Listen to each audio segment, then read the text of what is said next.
Bismillahirrahmanirrahim. Assalamu alaikum, dear students. Welcome back in another video lectures. And today we are going to study or cover short response questions and numerical response question of your unit 14 optics. Dear students, हमारा एक lecture अभी रहता है theoretical portion में, जिसके बाद हमारा ये जो यूनिट 14 है ये ख़त्म हो जाएगा. एनीवे लेकिन आज हम जो है वो इस यूनिट के शॉर्ट रिस्पॉन्स क्वेश्चन और साथ हम सीखेंगे न्यूमेरिकल रिस्पॉन्स क्वेश्चन. तो आइए चल के सीखते समझते हैं आज का ये lecture. Dear students, here we have short response question and question number 1 we have why is the index of refraction always greater or equal to unity. यहाँ इसमें ये कहा जा रहा है कि जो रिफ्रैक्टिव इंडेक्स है इसकी वैल्यू हमेशा 1 या फिर 1 से बड़ी ही क्यों होती है, यानी क्या ऐसा पॉसिबल नहीं है कि इसकी वैल्यू 1 से छोटी हो जाए. तो सबसे पहले तो देखने की चीज ये है कि रिफ्रैक्टिव इंडेक्स हम कह किसे रहे हैं. तो अगर हम रिफ्रैक्टिव इंडेक्स की बात करें तो refractive index is basically ratio of speed of light in vacuum to the speed of light in medium. कि वैक्यूम में स्पीड ऑफ लाइट क्या है, इसकी अगर आप रेशियो ले लें किसी भी मीडियम में स्पीड ऑफ लाइट क्या है, तो इसको हम रिफ्रैक्टिव इंडेक्स कहते हैं, जिसको हम स्मॉल एन से रिप्रेजेंट करते हैं. तो इस क्वेश्चन में ये है कि इस एन की वैल्यू 1 और 1 से बड़ी ही क्यों होती है, 1 से छोटी क्यों नहीं होती. तो इसका आंसर ये है, अगर आप देखें तो 1 से छोटी कब हो सकती है, जब डिनोमिनेटर में जो वैल्यूज हैं, यानी जो वेलोसिटी यहाँ लिखा है, स्पीड ऑफ लाइट जो लिखा है इन मीडियम v, ये अगर ऊपर वाली टर्म से बड़ी हो जाए तो तब ही मुमकिन है कि ये जो वैल्यू n की है वो छोटी होगी. तो ये क्या है, यानी ऐसा पॉसिबल नहीं है कि जो डिनोमिनेटर में जो वैल्यू है speed of light in medium वो speed of light in vacuum से ज्यादा हो जाए, ऐसा पॉसिबल ही नहीं है. यानी वैक्यूम में स्पीड ऑफ लाइट सबसे ज्यादा होती है और किसी भी मीडियम में वैक्यूम से कम ही होती है. तो यहां हमने लिखा है कि v is always less than, v is less than c, v जो है वो c से छोटी है, जिसकी वजह से जो n है वो ग्रेटर देन 1 होता है. दूसरा केस ये है कि v और c अगर इक्वल हो जाए, यानी स्पीड ऑफ लाइट मीडियम में उतनी हो जाए जितनी स्पीड ऑफ लाइट वैक्यूम में है, तो फिर ये दोनों जब इक्वल हो जाएंगे तो इसका आंसर 1 है. लेकिन ऐसा पॉसिबल नहीं है कि डिनोमिनेटर का जो v है इसकी वैल्यू c से ग्रेटर हो जाए, ये पॉसिबल ही नहीं है, जिस वजह से जो है वो n जो है वो ग्रेटर होता है 1 से. तो रिफ्रैक्टिव इंडेक्स की वैल्यू हमेशा 1 या फिर 1 से बड़ी ही आती है. Dear student, question number 2 is which physical process is responsible for decrease in the speed of light in material mediums. कि मटेरियल मीडियम में लाइट की स्पीड कम क्यों हो जाती है. तो बेसिकली लाइट क्या है, सबसे पहले तो हमें ये पता हो, लाइट इज बेसिकली फोटॉन है, यानी ये फोटॉन ट्रेवल करके आ रहे हैं. लाइट को हम फोटॉन्स की मूवमेंट्स भी कह सकते हैं. तो ये फोटॉन है जो कि वैक्यूम में तो बड़ी तेजी से जाते हैं, लेकिन जब मीडियम आ जाता है, मीडियम कुछ भी हो सकता है, लेट्स सपोज वाटर है, कोई गिलास है, तो मीडियम के अंदर जब ये फोटॉन ट्रेवल करते हैं तो ये फोटॉन उस मीडियम के एटम के साथ इंटरेक्शन करते हैं. यानी ये फोटॉन इस मीडियम में मौजूद जो एटम है, उन एटम्स में जो इलेक्ट्रॉन है उनके साथ क्या करेंगे, इंटरेक्शन करेंगे. तो ये फोटॉन इन इलेक्ट्रॉन्स को एक्साइट करवा देते हैं. यानी ये जो फोटॉन्स की एनर्जी है वो यहाँ यूज हो रही होती है इलेक्ट्रॉन को एक्साइट करवाने में. यानी इलेक्ट्रॉन जंप कर जाते हैं हायर एनर्जी ऑर्बिट में, और फिर ये ज्यादा देर वहां नहीं रहते, दोबारा डी एक्साइट हो जाते हैं. जब एक्साइट करते हैं तो उस टाइम ये एनर्जी अब्सॉर्ब करते हैं, लाइट एनर्जी, और जब ये डी एक्साइट करते हैं तो एनर्जी इमिट करते हैं. तो ज्यादातर जो लाइट है वो यहाँ यूज हो जाती है इन एटम्स को एक्साइट और डी एक्साइट करने में. तो इस वजह से जो स्पीड ऑफ लाइट है वो कहीं खर्च हो रही है, इस वजह से स्पीड ऑफ लाइट जो है वो कम हो जाती है, वीक हो जाती है किसी मीडियम के अंदर. तो इसका आंसर हम क्या लिखेंगे, इसका आंसर हम ये लिखेंगे, the repeated absorption and re-emission of the light by the atom or a molecule of the medium is responsible for decrease in the speed of light. I think आप इसको गेट कर गए हैं. ये यहाँ एक्सप्लेन की जा रही है कि when light enter a material medium तो फिर क्या होता है, photon interact with the electron of an atom. तो photon बेसिकली लाइट जो है वो इलेक्ट्रॉन के साथ इंटरेक्ट करती है. the atom temporarily absorb the light energy and then re-emit it. तो एटम के अंदर जो इलेक्ट्रॉन है वो क्या करते हैं, बेसिकली इन फोटॉन्स को एब्जॉर्ब कर लेते हैं और फिर री एमिट करते हैं. This continuous interaction causes a delay, so effective speed of the light in the medium become less than in a vacuum. Question number 3 is how powder takes the shine of a person nose. किस तरह powder जो है वो shine of कर देता है किसी person की नोज को। तो बेसिकली यहाँ देखें कि यहाँ हमारे पास रेगुलर रिफ्लेक्शन हो रही है क्योंकि यहाँ पाउडर नहीं है नोज के ऊपर। लेकिन अगर पाउडर आ गया है, पाउडर आपने लगा लिया है या फिर कोई मट्टी वगैरह धूल वगैरह नोज के ऊपर पड़ गई है तो आपकी नोज के ऊपर जो है वो डिफ्यूज रिफ्लेक्शन होगी और डिफ्यूज रिफ्लेक्शन के ऊपर की वजह से यहाँ से शाइनिंग जो है वो खत्म हो जाएगी। और अगर रेगुलर रिफ्लेक्शन होगी तो फिर क्या होगी, हमें नोज जो है वो शाइनी दिखाई देगी। तो यहाँ पाउडर क्या करता है, रिफ्लेक्शन को डिफ्यूज कर देता है जिसकी वजह से यहाँ से शाइनिंग खत्म हो जाती है। तो अब हम इसका आंसर कैसे लिखेंगे, powder takes the shine of a person nose by causing diffuse reflection. Diffuse reflection की वजह से पाउडर क्या करता है, शाइनिंग को खत्म कर देता है। So an oily or sweaty nose has a smooth surface, so the light reflects specularly in one direction, creating a shiny appearance. Or powder particle make the surface rough at a microscopic level. Thus, roughness scattering the reflected light in many directions reduce the shine. तो इस तरह आपने proper answer लिख लेना है। Main reason इसका यही है कि पाउडर क्या करता है, जो सरफेस होती है उसको क्या कर देता है, रफ बना देता है जिसकी वजह से डिफ्यूज रिफ्लेक्शन होती है और शाइन जो है वो खत्म हो जाती है।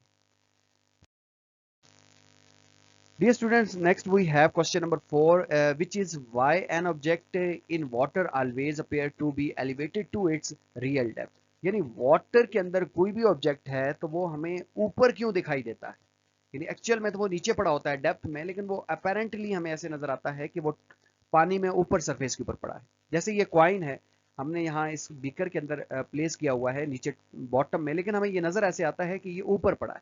इसकी क्या रीजन है, इसकी रीजन ये है जी, मेन रीजन इसकी है रिफ्रैक्शन। यानी ये लाइट रे जा रही है जो कि पर्सन की आई में जाएगी, तो जब वो इस वाटर की सरफेस से बाहर निकलेगी तो यहाँ उसका मीडियम चेंज होगा लाइट रे का, जिसकी वजह से वो बेंड कर जाएगी ऐसे। अब ये रिफ्लेक्टेड रे, जहां ये मैं कर्सर मूव कर रहा हूँ, पॉइंटर मूव कर रहा हूँ, ये जो रिफ्लेक्टेड रे है ये ह्यूमन आई में एंटर करेगी। अब इस रिफ्लेक्टेड रे को अगर स्ट्रेट आप बैक साइड में प्रोड्यूस करें तो यहाँ कहीं ऐसा महसूस होता है कि यहाँ कहीं ऐसे ये लाइट रे इमिट हो रही है, ऐसे बिल्कुल स्ट्रेट, बेंड नहीं करना आपने। तो अगर इस रिफ्लेक्टेड रे को स्ट्रेट बैकवर्ड हम लेकर जाएं तो हमें ऐसा महसूस होता है कि यहाँ कहीं जो है वो कॉइन पड़ा है और यहाँ से लाइट रे जो है वो इमिट कर रही है, क्योंकि हम ये अज्यूम करते हैं कि light travel in a straight line, कि लाइट स्ट्रेट लाइन से आ रही है, तो यहाँ कहीं ऑब्जेक्ट पड़ा है और इस ऑब्जेक्ट की हमारी आंखों में पड़ रहा होता है। इस वजह से यानी मेन रीजन तो आपने यही लिखना है कि रिफ्रैक्शन की वजह से हमें जो है वो रियल डेप्थ जो है वो नजर नहीं आती। तो अब हम इसको लिखेंगे कि an object in a water appear elevated because of refraction of light. Main answer तो इसका यही है, लेकिन आप इसको एक्सप्लेन कैसे करेंगे कि light rays coming from the object bend away from the normal when passing from the water to the air. जब ये वाटर से एयर की तरफ जाएगी तो ये नॉर्मल से लाइट रे परे हटेगी, बेंड अवे करेगी। अच्छा, our brain assume that the light travel in a straight line। अब हमारे ब्रेन को पता है कि लाइट ने तो बिल्कुल स्ट्रेट आना है, वो बेंड नहीं करती। So it raise the reflected rays backward, वो इसको बैकवर्ड ट्रेस करता है रिफ्लेक्टेड रे को, जिसकी वजह से this backward tracing make a object appear closer to the surface than it actually is. तो ये डियर स्टूडेंट इसका आंसर है। Question number 5 we have refractive index of air is lower at higher temperature explain। जो air का refractive index है वो ज्यादा temperature पर कम क्यों हो जाता है, इसकी क्या रीजन है।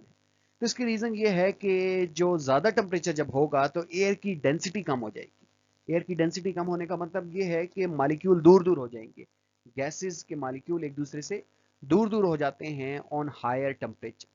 जब गैसेस के मॉलिक्यूल दूर दूर होंगे तो उनकी डेंसिटी कम हो जाएगी। अच्छा, डेंसिटी कम होगी, अब रिफ्रैक्टिव इंडेक्स जो है वो डेंसिटी पर डिपेंड करता है। यानी जितनी ज़्यादा मॉलिक्यूल की हायर डेंसिटी होगी रिफ्रैक्टिव इंडेक्स हाई होगा, और एयर का क्योंकि टेम्परेचर ज़्यादा होने की वजह से इसकी डेंसिटी कम हो गई है तो इसका रिफ्रैक्टिव इंडेक्स भी क्या हो जाएगा, कम हो जाएगा। तो हम ये कह सकते हैं कि hot air has lower refractive index than the cold air, क्योंकि टेम्परेचर ज़्यादा होने से उसकी डेंसिटी कम हुई और डेंसिटी जो है कम होने से उसका रिफ्रैक्टिव इंडेक्स कम हो गया। Question number 6 is rainbow forms due to dispersion of light by the raindrop suspended in the air. इस क्वेश्चन में ये कहा जा रहा है कि जो रेन फॉर्म बनती है वो डिस्पर्जन ऑफ लाइट की वजह से बनती है। यानी जब लाइट स्प्लिट होती है, कहाँ स्प्लिट होती है? रेन ड्रॉप के अंदर। और ये रेन ड्रॉप कहाँ होते हैं? एयर में सस्पेंड होते हैं आफ्टर रेन। बारिश के बाद रेन के जो ड्रॉप है वो एयर में जब सस्पेंडेड होते हैं और लाइट इनके अंदर से गुजरती है तो वो डिस्पर्जन हो जाती है। उसकी जो है आप कह सकते हैं कि वो डिफरेंट कलर्ड में स्कैटर्ड हो जाती है। तो इसमें क्वेश्चन ये है कि हाउ डबल रेनबो फॉर्म। तो डबल रेनबो फॉर्म कब होगी और कैन ट्रिपल रेनबो भी फॉर्म, क्या ट्रिपल रेनबो भी फॉर्म हो सकती है कि नहीं? तो सबसे पहले हमें ये देखना है कि रेनबो फॉर्म कैसे होती है। यहां देखें कि ये सनलाइट है और ये वाटर ड्रॉप के अंदर जो है वो जब ट्रेवल करती है, ये water drop after rain air में सस्पेंडेड होते हैं। तो इनके अंदर जब लाइट ट्रेवल होती है तो यहाँ ये देखिए कि वाटर की एक सरफेस के अंदर जो ही ट्रेवल होगी तो यहाँ रिफ्रैक्शन होगी, यानी बेंडिंग ऑफ लाइट होगी। तो इस रिफ्रैक्शन से बेसिकली डिस्पर्जन होती है। अच्छा, ये जो रिफ्लेक्टेड रे हैं ये जब जाकर दूसरी वॉल के साथ, वाटर ड्रॉप की दूसरी वॉल के साथ जब स्ट्राइक करते हैं तो वहां रिफ्लेक्शन होती है। डियर स्टूडेंट, अब ये रिफ्रैक्शन और रिफ्लेक्शन, अगर अभी तक आप लोगों ने शुरू में ये जो फिनोमेनाज है अच्छे से नहीं समझे तो ये हो सकता है कि आपको इन क्वेश्चंस के आंसर आप लोगों के लिए मसला क्रिएट कर सकते हैं। तो मेरी आपको सजेशन है कि पहले वो देखें, तब आपको ये अच्छे से पता चलेगा कि ये रिफ्रैक्शन और रिफ्लेक्शन बेसिकली हम कह किसे रहे हैं। तो एनीवे, यहां हमने कहा कि जब फर्स्ट सरफेस सेंटर होगी तो रिफ्रैक्शन होगी, जब सेकंड वॉल के साथ स्ट्राइक होगी तो वहां रिफ्लेक्शन होगी। यहाँ रिफ्रैक्शन है, यहाँ रिफ्लेक्शन है। अच्छा, ये रिफ्लेक्टेड रे बाउंस बैक होती हैं, वापस आती हैं तो ऑब्जर्वर की आई में पड़ती हैं, जिसकी वजह से ये क्योंकि डिस्पर्स हो गई हैं, यानी स्कैटर्ड हो गई हैं, स्प्लिट हो गई हैं लाइट रेस, तो ये डिस्पर्जन रेज जो हैं, ये रिफ्लेक्टेड रेज जो हैं, जब ह्यूमन आई के अंदर इंटर होती हैं तो वहां हमें डिफरेंट कलर दिखाई देते हैं जिसको हम रेनबो कहते हैं। तो बेसिकली यहाँ दो चीजें हो रही हैं, रिफ्रैक्शन भी हो रही है जिसकी वजह से डिस्पर्जन हो रही है, और रिफ्लेक्शन हो रही है, बाउंस बैक हो रही है। अच्छा, अब अगर आपके जेन में ये क्वेश्चन है कि यहाँ दोबारा लाइट रे बाहर क्यों नहीं जाती, रिफ्रैक्शन क्यों नहीं होती, रिफ्लेक्शन क्यों होती है, तो इसका आंसर ये है कि यहाँ भी कुछ ना कुछ रिफ्रैक्शन हो रही होगी, बाहर जा रही होगी, लेकिन ज्यादा रिफ्लेक्शन होती है तब हमें ये बाउंस बैक होते दिखाई देती है।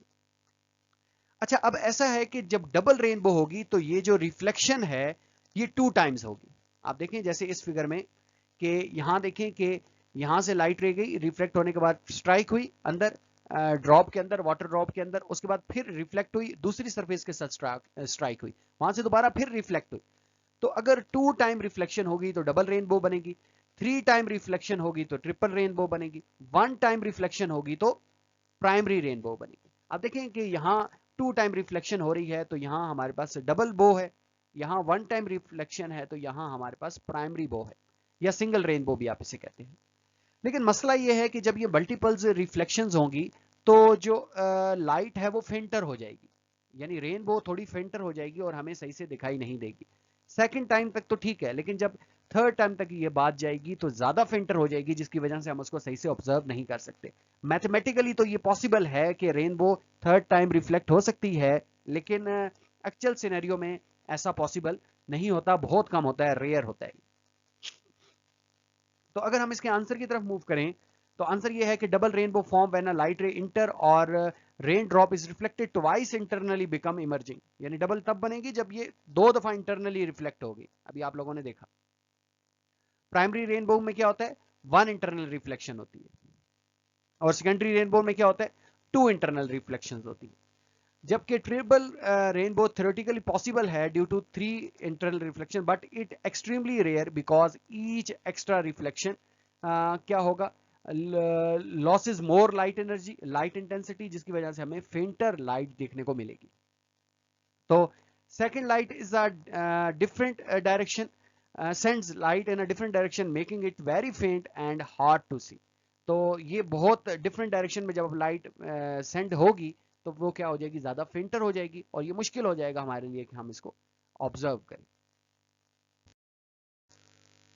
Question number 7 is can you photograph of virtual image explain. क्या आप वर्चुअल इमेज बना सकते हैं, इसको एक्सप्लेन करें। तो बिल्कुल बना सकते हैं कि यहाँ देखें कि बेसिकली वर्चुअल इमेज हम कैसे वर्चुअल इमेज तब बनता है कि जब लाइट जो है वो किसी पॉइंट से ओरिजिनेट हो रही हो और लाइट रेज किसी पॉइंट पर मीट अप ना हो, यानी डाइवर्ज हो जाए। ये देखें, ये लाइट रे इधर को जा रही है, ये इधर को जा रही है, ये इधर को जा रही है, तो ये डिफरेंट डायरेक्शंस में लाइट रे ट्रेवल कर रही हैं। ऐसा पॉसिबल नहीं है कि आगे जाकर ये कहीं मिलेंगी। ये लाइट रेज जो आपको ये एरोज में दिखाई गई हैं, ये वर्चुअल इमेज में आगे लाइट रेज कहीं मिलती नहीं है, लेकिन ये ओरिजिनेट कहाँ हो रही है, यहां से, इस पॉइंट से। इस पॉइंट की इमेज जब हम मिरर के अंदर देखते हैं तो ये हमें सामने नजर आती है, ये कन्वर्ज नहीं होती, तो ये वर्चुअल इमेज बन रहा होता है बेसिकली। यानी ये लाइट रेज यहाँ गई, ये यहाँ गई, आगे मिरर था, तो मिरर के अंदर जाने से ये लाइट रेज जो है वो ये हमारे पास इमेज फॉर्म हो गया इसका। हम इसको लिख सकते हैं कि yes you can photograph a virtual image. कब? although virtual image can not be projected on screen because light रे appear on the come from it, क्योंकि लाइट रे वहां से आ रही होती है। The camera lens can receive the actual light ray coming toward it and focus them into a film. जो actual light rays होती हैं उसको वो करता है और उसको फिल्म के ऊपर बनाता है।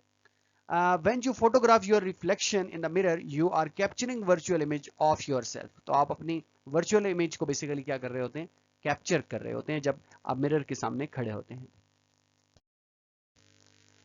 Question number 8 is what is meant by negative magnification. Negative magnification का क्या मतलब है? मैग्निफिकेशन हमें ये बताती है, रेशियो होती है image size to the object size. Image और ऑब्जेक्ट के साइजेस के दरमियान अगर हम रेशियो ले लें तो इसको मैग्निफिकेशन कहते हैं। लेकिन मैग्निफिकेशन नेगेटिव होने का क्या मतलब है? मैग्निफिकेशन नेगेटिव होने का मतलब यह है कि आपकी जो इमेज बन रही है वो उल्टी बन रही है। अगर मैग्निफिकेशन के साथ नेगेटिव साइन आ जाए तो दैट मीन कि इमेज आर इन्वर्टेड। ये देखें, ये पेंसिल है और इसकी इमेज ये बन रही है, तो ये इमेज उल्टी है, तो इसको हम लिखेंगे कि ये मैग्निफिकेशन के साथ हम माइनस का साइन डाल देंगे। इसका मतलब ये नहीं है कि इसका साइज इससे छोटा है, इसका मतलब साइज बड़ा छोटा हो सकता है, लेकिन नेगेटिव साइन का मतलब यहां सिर्फ इन्वर्टेड होना है, साइज के बड़े छोटे होने से कोई ताल्लुक नहीं है। तो यहां हम लिख सकते हैं कि negative magnification mean the image is inverted compare to object, object के मुकाबले में उल्टी है। और इमेज मैग्निफिकेशन फार्मूले में अगर जाएं, अगर m नेगेटिव हो तो इसका मतलब होता है इमेज इन्वर्टेड, इसका मतलब है कि अपसाइड डाउन हो गई है। और real image formed by the convex lens has negative magnification. अभी मैंने आपको ये जो फिगर दिखाई थी ये भी कॉन्वेक्स लेंस था और इसमें जो वो इमेज बन रहा था वो रियल इमेज था, और उसकी जो मैग्निफिकेशन थी वो नेगेटिव हम वहां लिखेंगे क्योंकि इमेज उल्टा था। Question number 9 is can a flat transparent glass be considered as lens of infinite focal length? If yes, where does it form image? इसमें ये कहा जा रहा है कि क्या एक ट्रांसपेरेंट गिलास है, फ्लैट ट्रांसपेरेंट गिलास है, उसको आप लेंस कंसीडर कर सकते हैं, और ऐसा लेंस जिसकी फोकल लेंथ जो है वो इनफाइनाइट है। तो अगर यस में आंसर है तो where does it form image, तो इसका इमेज कहां बनेगा? स्टूडेंट, लेंस के लिए जरूरी है कि जो आपका लेंस होगा उसकी एटलीस्ट वन साइड कर्व्ड होनी चाहिए। फ्लैट साइजेस का लेंस नहीं होता, फ्लैट सरफेसेस लेंस को नहीं बनाती। यानी गिलास अगर फ्लैट है बिल्कुल जैसे स्लैब होती है हमारे पास, तो वो लेंस नहीं बन सकता। लेंस के लिए जरूरी है कि एक सरफेस लाजमी तौर पर कर्व होनी चाहिए। लेकिन उसने ये कहा है यहाँ कि ये जो लेंस बनेगा इसकी इनफाइनाइट फोकल लेंथ हो, यानी इनफाइनाइट फोकल लेंथ का अगर ट्रांसपेरेंट गिलास है तो वो लेंस बन सकता है। तो इसका आंसर है यस। यहां हम लिखेंगे yes, a flat transparent glass can be consider as a lens of infinite focal length. Infinite यानी बहुत दूर कहीं इसकी फोकल लेंथ है। Since both surfaces are flat, दोनों सरफेसेस फ्लैट होते हैं, तो ये कन्वर्ज या फिर डाइवर्ज नहीं कर सकता लाइट रेज को। It only shift them parallel to their original path. ये ओरिजिनल पाथ से इनको क्या कर सकता है? पैरेलल शिफ्ट कर सकता है। Infinite focal length means lens has no optical power to bend ray. इसका मतलब यह है कि इनफाइनाइट फोकल लेंथ का मतलब यह है कि उसके पास कोई पावर नहीं है लेंस के पास कि वो रे को बेंड कर सकता है, यानी रिफ्रैक्शन नहीं होगी। और रिफ्रैक्शन नहीं होगी तो फिर इमेज छोटा बड़ा नहीं होगा, उतने का उतना होगा। Therefore image at the same position as the object, no magnification और इन्वर्जन। यानी इमेज उतना ही दूर बनेगा जितनी दूर आपका ऑब्जेक्ट पड़ा हुआ है, और इसमें कोई मैग्निफिकेशन या फिर इन्वर्जन वगैरह नहीं होगी। सिंपल आप गिलास के आर पार देख रहे हैं, तो इसको हम क्या कहेंगे कि ये जो है वो इसकी जो फोकल लेंथ है वो इनफाइनाइट है। Question number 10 is if we dip a lens in a water, what would happen to its focal length? Elaborate. अगर आप एक लेंस को वाटर के अंदर डिप करें तो इसकी फोकल लेंथ के साथ क्या होगा? तो सबसे पहले हमें ये पता हो कि फोकल लेंथ हम किसे कहते हैं। फोकल लेंथ कहते हैं कि जिस पॉइंट पर आपका इमेज बन रहा है ये लेंस से कितना दूर है, यानी distance between image and lens, इस लेंथ को हम फोकल लेंथ कहते हैं। तो अगर आप एक लेंस को पानी के अंदर डिप करें और तो फिर इसकी फोकल लेंथ क्या क्या चेंजिंग आएगी। देखें कि ये एक लेंस है जो बाहर एयर में पड़ा है और ये लेंस जो है वो वाटर के अंदर पड़ा है। तो अगर लेंस वाटर के अंदर पड़ा होगा तो यहां देखें कि लेंस का रिफ्रैक्टिव इंडेक्स और वाटर का रिफ्रैक्टिव इंडेक्स में कोई ज्यादा डिफरेंस नहीं है, यानी रिफ्रैक्टिव इंडेक्स दोनों का ऑलमोस्ट सेम है, जिसकी वजह से यहां ज्यादा रिफ्रैक्शन नहीं होगी। और यहां एयर है और लेंस है, तो एयर और लेंस के रिफ्रैक्टिव इंडेक्स में काफी फर्क है, काफी डिफरेंस है, तो यहां ज्यादा रिफ्रैक्शन होगी। तो जितनी ज्यादा रिफ्रैक्शन होगी उतनी शॉर्टर जो है वो फोकल लेंथ होगी, फोकल लेंथ उसकी उतनी कम होगी, यानी इमेज नजदीक बनेगा लेंस के। और अगर रिफ्रैक्टिव इंडेक्स का डिफरेंस कम होगा तो फोकल लेंथ जो है वो ज्यादा होती जाएगी, यानी रिफ्रैक्टेड रे बेंड नहीं करेंगी, जिसकी वजह से फोकल लेंथ ज्यादा दूर होती जाएगी। तो अब हम इसका आंसर लिखेंगे कि when a lens is dip in water focal length increases. जब वाटर के अंदर डिप करेंगे तो उसकी फोकल लेंथ बढ़ेगी। अच्छा, this bending of light by the lens depend on the difference in the refractive index between the lens material and surrounding medium। के ये डिपेंड करता है कि डिफरेंस कितना है लेंस का और इसके जो इर्द गिर्द मीडियम है उसका रिफ्रैक्टिव इंडेक्स कितना है। इन दोनों का डिफरेंस जो है वो बेसिकली हमें बताएगा कि लाइट कितना बेंड करेगी। एयर के अंदर क्या होता है कि डिफरेंस इज लार्जर, यानी जो लेंस का रिफ्रैक्टिव इंडेक्स है और एयर का रिफ्रैक्टिव इंडेक्स है इसमें जो डिफरेंस आता है ये ज्यादा होता है, जिसकी वजह से स्ट्रॉन्ग बेंडिंग होती है और शॉर्ट फोकल लेंथ फॉर्म होती है। जबकि अगर वाटर के अंदर आप लेंस रख लें तो फिर क्या होगी कि जो डिफरेंस होगा वो स्मॉलर होगा, यानी वाटर का रिफ्रैक्टिव इंडेक्स और लेंस का रिफ्रैक्टिव इंडेक्स सेम सेम होता है, इसमें डिफरेंस इतना ज्यादा नहीं होता, डिफरेंस बहुत कम होता है। तो वीकर बेंडिंग होगी जिसकी वजह से लॉन्गर वेवलेंथ फॉर्म होगी। तो if the refractive index of the lens and water become equal, अगर वाटर और लेंस का रिफ्रैक्टिव इंडेक्स इक्वल हो गए the lens would loss all its power and no form image, तो इमेज बनेगी ही नहीं। नेक्स्ट मूव करते हैं। क्वेश्चन नंबर 11 इज के when you open your eyes in water why the things looks blurry. अगर आप अपनी आईज को वाटर के अंदर ओपन करते हैं तो आपको चीजें ब्लर क्यों नजर आती हैं? इसका रीजन ये है कि जो हमारी आई का रिफ्रैक्टिव इंडेक्स है स्पेशली कॉर्निया का, उसका जो रिफ्रैक्टिव इंडेक्स है और वाटर का जो रिफ्रैक्टिव इंडेक्स है, अगर हम वाटर के अंदर आईज ओपन कर रहे हैं तो वो सेम है, इसमें डिफरेंस ज्यादा नहीं है। और अगर हम आई एयर के अंदर ओपन कर रहे हैं तो हमें चीजें बिल्कुल साफ नजर आती हैं, क्योंकि एयर का रिफ्रैक्टिव इंडेक्स और हमारी आई के अंदर जो कॉर्निया है इसका रिफ्रैक्टिव इंडेक्स में बहुत ज्यादा डिफरेंस आ जाता है। तो जितना ज्यादा डिफरेंस आएगा उतना जो है वो लाइट ज्यादा रिफ्रैक्ट होगी और उतनी ज्यादा जो है वो रिफ्रैक्ट होने की वजह से फोकल लेंथ करीब हो जाएगी और इमेज जो है वो अच्छा बनेगा। तो बेसिकली इसका आंसर हम अभी पिछली स्लाइड्स में भी देख कर आए हैं। When you open your eyes in water, things look blurry because the refraction at the cornea water interface is greatly reduced। जो cornea water interface होता है उसमें रिफ्रैक्शन जो होती है वो कम हो जाती है। Normally in the air, cornea provide most of the eye focusing power because of the large difference in the refractive index between air and the cornea। Air के अंदर जब आई ओपन करते हैं तो एयर और कॉर्निया का refractive index में बहुत ज्यादा डिफरेंस है। तो in water refractive index is close to that the cornea, so the light rays are not bent enough, light rays ज्यादा बेंड नहीं करती, जिसके रिजल्ट में जो इमेज बिहाइंड द रेटिनिया होता है, the image is focused behind the retina making it appear blurred. Next move करते हैं। Question number 12 is evaluate the statement that a real image is always inverted। इस statement को evaluate करें कि real image हमेशा उल्टा ही बनता है।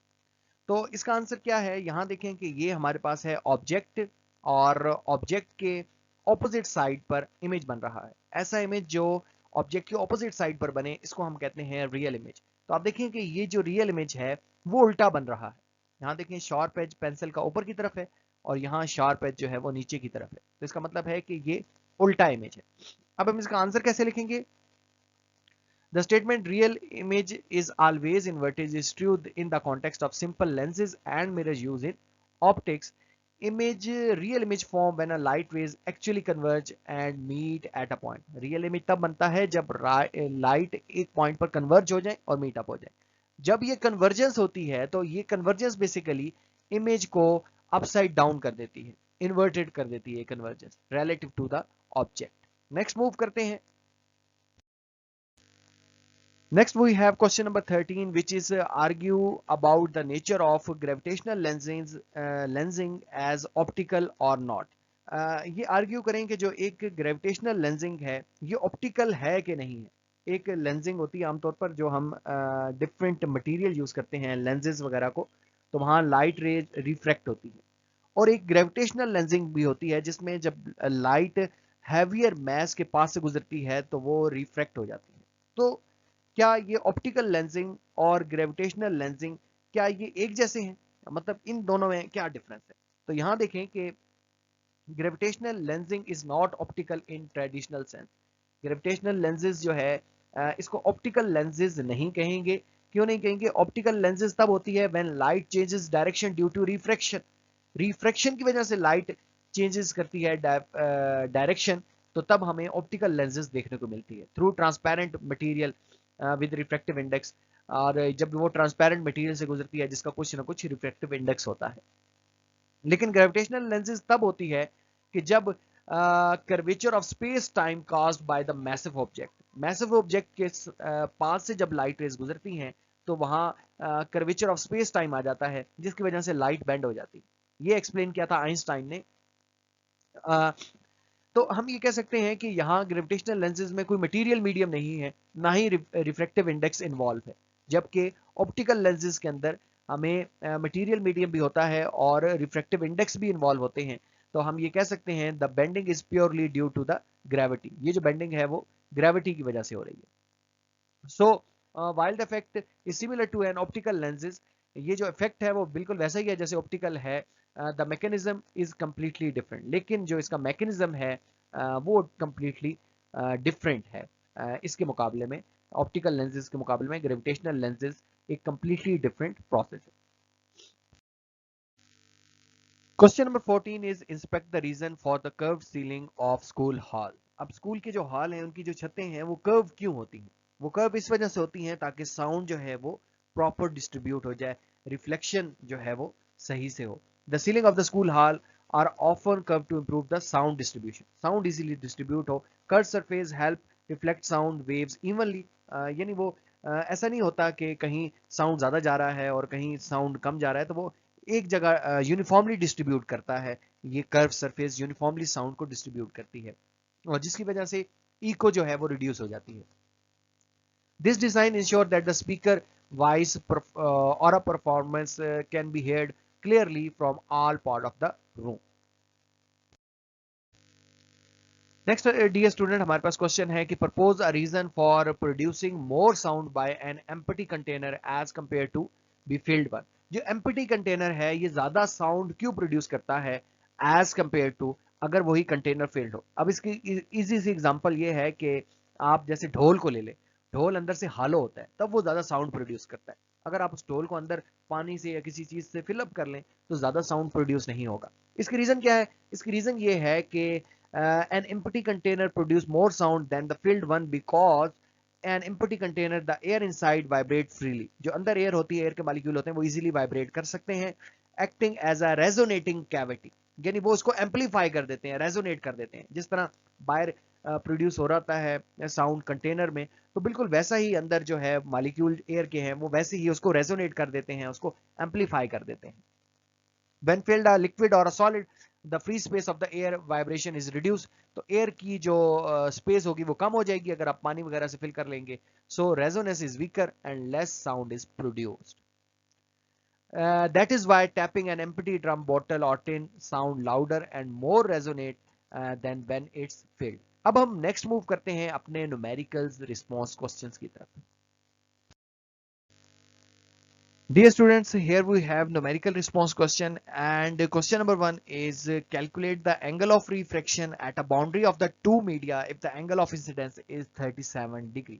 अब जैसे आप फिगर में देख रहे हैं कि ये हमारे पास एंगल ऑफ इंसिडेंस है जो कि 37 डिग्री का है और एंगल ऑफ रिफ्लेक्टेड एंगल जो है वो हमने फाइंड आउट करना है। लेकिन इस क्वेश्चन में कंप्लीट इंफॉर्मेशन नहीं गिवन कि ये जो लाइट रे है वो कहाँ से कौन से मीडिया से किस दूसरे मीडिया में ट्रैवल करके जा रही है। तो ये हम खुद ही अज्यूम करते हैं कि यहाँ हमारे पास एयर है और एयर से ये जो है वो डेंसर मीडियम यानी वाटर के अंदर ट्रैवल करके जा रही है। तो लाइट रे आपको पता है कि जब रेयर मीडियम से डेंसर मीडियम की तरफ ट्रैवल करके जाए तो इट बेंड्स टूवर्ड नॉर्मल, ये नॉर्मल की तरफ बेंड कर जाती है, जिसको हम रिफ्रैक्शन कहते हैं। तो ये रिफ्लेक्टेड एंगल हमने इसमें कैलकुलेट करना है। तो गिवन डाटा हमारे पास क्या क्या है? गिवन डाटा हमारे पास है जी एंगल ऑफ इंसिडेंस और रिफ्लेक्टेड एंगल हमने फाइंड आउट करना है। अच्छा, अब हमें क्योंकि हमने यहाँ इस क्वेश्चन में स्नेल्स लॉ लगाना है तो इसके लिए हमें रिफ्लेक्टिव इंडेक्स भी पता होने चाहिए। इस क्वेश्चन में नहीं गिवन तो हम खुद से ले लेते हैं कि यहाँ एयर है और एयर का रिफ्लेक्टिव इंडेक्स जो है वो 1 हमने कह दिया, इसको हम n1 से रिप्रेजेंट कर रहे हैं। और यहाँ वाटर है और वाटर का रिफ्लेक्टिव इंडेक्स 1.5 होता है। अब हम यूज करते हैं जी स्नेल्स लॉ। ये आपको पता है कि रिफ्लेक्टिव इंडेक्स की रेशियो और इन एंगल्स की रेशियो को हम स्नेल्स लॉ कहते हैं। यहाँ n1 हमारे पास 1 है, रिफ्लेक्टिव इंडेक्स सेकंड मटेरियल का 1.5 पुट कर दिया, साइन ऑफ थीटा आर ये हमने फाइंड आउट करना है, इसको एज इट इज लिख दिया, और एंगल ऑफ इंसिडेंस थीटा आई को हमने 37 लिख दिया। अब हम क्या करते हैं, ये 37 साइन 37 है, इसको इस तरफ जाकर क्रॉस मल्टीप्लाई 1 से करवाकर इधर ऊपर लिख लेते हैं। यहाँ हमारे पास साइन थीटा आर ही रह जाएगा और नीचे ये। अब साइन 37 हमारे पास अगर आप इसको कैलकुलेट करें तो ये 0.6 होता है। ये जो साइन है ये उस तरफ जाकर साइन इनवर्स हो जाएगा, डिनोमिनेटर में 1.5 है, तो 0.6 को 1.5 से डिवाइड करें और इसका साइन इनवर्स ले लें तो आपके पास जो एंगल आता है वो आता है 23.3 डिग्री। यानी ये जो रिफ्लेक्टेड एंगल है ये 23.3 डिग्री है। डियर स्टूडेंट, इसका आंसर आपकी बुक में रॉन्ग लिखा गया है, वहां ये आंसर कुछ और है। लेकिन आप देखें कि ये ऐसा पॉसिबल नहीं है कि रिफ्लेक्टेड एंगल जो है वो एंगल ऑफ इंसिडेंस से लार्जर हो जाए, ये हमेशा छोटा ही होगा, क्योंकि ये टूवर्ड बेंड करती है नॉर्मल की तरफ, इस वजह से ये छोटा होगा। एक सिनेरियो है, एक केस है कि अगर हमारे पास एंगल ऑफ इंसिडेंस यहां बन रहा हो, रिफ्लेक्टेड एंगल वहां बन रहा हो, तब ऐसा पॉसिबल है, लेकिन इस तरह की कुछ इंफॉर्मेशन यहां गिवन नहीं है, तो हम यही अज्यूम करते हैं कि इसका आंसर जो है वो रॉन्ग है और यही इसका राइट आंसर है। नेक्स्ट हमारे पास सेकंड न्यूमेरिकल है कि calculate the speed of light in medium if it's reflective index is 1.7। यानी किसी मीडियम के अंदर स्पीड ऑफ लाइट आपने कैलकुलेट करनी है, वहां रिफ्लेक्टिव इंडेक्स 1.7 है।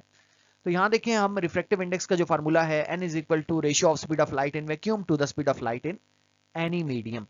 तो यहाँ हमारे पास रिफ्लेक्टिव इंडेक्स 1.7 है, यानी n की वैल्यू 1.7 है, स्पीड ऑफ लाइट वैक्यूम में यानी c जो है 3 मल्टीप्लाई 10⁻8 मीटर पर सेकंड होती है, और v हमने यहाँ कैलकुलेट करना है speed of light in medium. तो क्या करेंगे, इस फार्मूला का यूज करेंगे, यहाँ हम रिप्लेस कर लेंगे n और v को, स्विचिंग कर लेंगे इनकी, क्योंकि ये डिनोमिनेटर में ये ऊपर जा सकता है और वो ऊपर है तो यहाँ नीचे आ सकता है। ऊपर c की वैल्यू लिखें, नीचे n की वैल्यू लिखें, इन दोनों को डिवाइड कर दें, then you will have 1.76 multiply 10⁻8 metre पर सेकंड। यानी इसकी वैल्यू जो है वो कम हो गई है स्पीड ऑफ लाइट के मुकाबले में। ऐसा पॉसिबल नहीं है कि मीडियम में स्पीड ऑफ लाइट जो है वो तेज हो सके, ये हमेशा कम ही होगी। Next, question number 3 is a light ray moving through a medium of refractive index 1.6 enter at an angle of incidence 21 degree into another medium of refractive index 1.7 calculate the angle of refraction। अब बिल्कुल वैसा ही है, लेकिन यहाँ में हमारे पास complete data है। तो देखें कि सबसे पहले हम यहाँ गिवन डाटा लिख लेते हैं। गिवन डाटा क्या है, रिफ्रैक्टिव इंडेक्स है पहले मीडियम का 1.6 है, और यहां से ये जो एंगल ऑफ इंसिडेंस है वो 21 डिग्री है। दूसरे मीडियम में लाइट ट्रेवल कर रही है और जिसका रिफ्लेक्टिव इंडेक्स 1.7 है। हमें रिफ्लेक्टिव इंडेक्स जो है सॉरी रिफ्लेक्टेड एंगल जो है वो हमने फाइंड आउट करना है। तो रिफ्लेक्टिव एंगल कैसे फाइंड करेंगे, बाय यूजिंग स्नेल्स लॉ। तो यहां हमने स्नेल्स लॉ लिख लिया है, इसको अगर हम यहां लिखें तो आप देखेंगे कि ये हमारे पास आ जाएगा जी कि n1/n2, इसको मजीद आप इस तरह से लिख सकते हैं, n1/n2 is equal to sine of theta r to the sine of theta i. अब n1 की वैल्यू कितनी है 1.6, n2 की वैल्यू 1.7 और साइन एंगल ऑफ इंसिडेंस उसने 21 बताया, ये इधर जाकर इससे मल्टीप्लाई हो जाएगा। इन दोनों को मल्टीप्लाई और डिवाइड कर लें तो आपके पास जो एंगल आता है रिफ्लेक्टेड एंगल वो आता है जी, ये साइन भी इधर जाकर साइन इनवर्स हो जाएगा 19.7 डिग्री। नेक्स्ट मूव करते हैं। नेक्स्ट हमारे पास क्वेश्चन नंबर 4 है कि assess the value of critical angle if the light travel from a medium of refractive index 1.63 into a medium of refractive index 1.35। अब यहाँ हमने क्रिटिकल एंगल को इसकी वैल्यू को फाइंड आउट करना है, तो इसके लिए हम ये जो फार्मूला यूज करेंगे sine of C is equal to n1 over n2, sine of critical is equal to refractive index of two material जो है इनकी हमने रेशियो लेनी है। तो गिवन डाटा में हमें एक मटेरियल का रिफ्रैक्टिव इंडेक्स 1.63 है, दूसरे का 1.35 है। तो स्पीड ये जो है हमारे पास एंगल ऑफ सी हमने क्रिटिकल एंगल जो है वो फाइंड आउट करना है, तो इसके लिए हम ये इसी फार्मूले में पुट करेंगे। साइन ऑफ सी n1 और n2, n1 की और n2 की वैल्यूज पुट कर देनी है यहाँ, और साइन उधर जाकर साइन इनवर्स हो जाएगा, तो जिस तरह हमारे पास क्रिटिकल एंगल की जो वैल्यू आएगी 55.9 डिग्री आ जाएगी। Dear students, question number 5 is measure the distance and height of image of an object with height and distance of 3 cm and 5 cm respectively from a lens having magnification as 3। अब यहाँ हमने distance और height of image को जो है वो major करना है, तो हम डाटा को लिख लेते हैं। यहाँ इमेज डिस्टेंस जिसको हम क्यू कहते हैं वो फाइंड करना है, और इमेज हाइट कितनी होगी वो हमने फाइंड आउट करनी है। हमारे पास जो ऑब्जेक्ट डिस्टेंस है वो है 5 सेंटीमीटर और ऑब्जेक्ट हाइट जो है वो 3 सेंटीमीटर। यहां लिखा है कि height of image sorry of an object with height and distance, यानी ऑब्जेक्ट जिसकी हाइट और डिस्टेंस ये है, हाइट कितनी है 3 सेंटीमीटर और डिस्टेंस कितना है 5 सेंटीमीटर, ये हमने लिख लिया। यहां देखेंगे जो मैग्निफिकेशन हमारे पास है वो है 3, यानी जिस लेंस का यूज किया जा रहा है उसकी मैग्निफिकेशन 3 है। अच्छा, ये 3 हमें क्या इंफॉर्मेशन दे रहा है? पहली इंफॉर्मेशन 3 के साथ प्लस का साइन है, यानी नेगेटिव साइन नहीं है। तो प्लस के साइन होने का क्या मतलब है कि इमेज जो है वो अपराइट है, इमेज बिल्कुल सीधी बन रही है। तो हम यहां लिखेंगे कि इमेज इन्वर्टेड नहीं है, इमेज अपराइट है। और अपराइट इमेज कौन बनाता है? अपराइट इमेज कन्वेक्स और कनकेव दोनों बना सकते हैं, लेकिन उसमें फिर डिफरेंट केसेस आ जाते हैं। कन्वेक्स तब बनाता है कि जब आप ऑप्टिकल सेंटर और फोकल लेंथ के दरमियान ऑब्जेक्ट को रखेंगे, तो ये वर्चुअल इमेज बनाता है। तो ये वर्चुअल इमेज बेसिकली है जो अपराइट इमेज होता है। नेक्स्ट दूसरी इंपॉर्टेंट चीज ये है कि ये जो मैग्निफिकेशन है इसका आंसर ग्रेटर देन 1 है, तो इसका मतलब ये है कि जो इमेज है वो इन लार्ज है। तो यहां अगर हम इसको फाइंड आउट करें, पहले हम इमेज डिस्टेंस को फाइंड आउट करते हैं और इमेज हाइट को भी साथ फाइंड आउट करते हैं। यहां देखें कि यहां पहले हम इमेज हाइट को फाइंड आउट कर रहे हैं, जिसको हमने एच आई से रिप्रेजेंट किया है। तो मैग्निफिकेशन का फार्मूला लिखा, मैग्निफिकेशन इज इक्वल टू होती है height of image to the height of object. तो मैग्निफिकेशन 3 है और हाइट ऑफ ऑब्जेक्ट जो है वो भी 3 है, ये तो जाकर मल्टीप्लाई हो जाएगा, तो इमेज हाइट कितनी आ जाएगी 9 सेंटीमीटर।